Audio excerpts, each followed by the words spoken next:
Angkatan bersenjata Rusia terus mengganggu ketenangan militer Ukraina.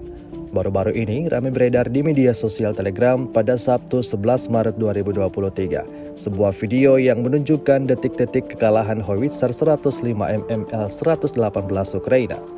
Pasukan Rusia terus melakukan pengintaian terhadap posisi Ukraina, di mana tentara Ukraina berada, maka di situ pula artileri Rusia siap bekerja.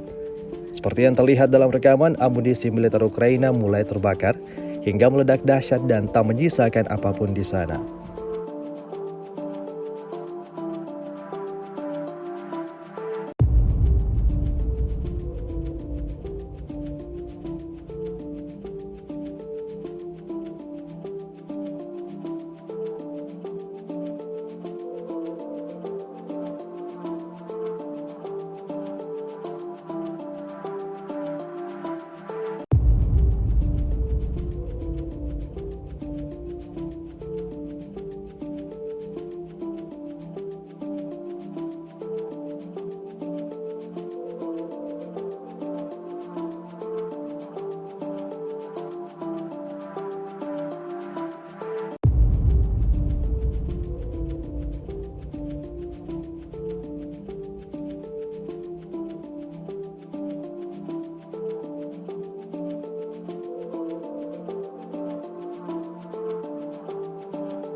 Setahun berlangsung invasi, Rusia melaporkan secara total 400 pesawat Ukraina, 218 helikopter, 3.373 kendaraan udara tak berawak, 411 sistem rudal anti pesawat dieliminir sejak awal operasi khusus.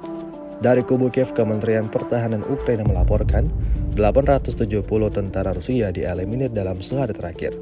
Total 156.990 prajurit Rusia meninggal sejak awal konflik hingga hari ke-380.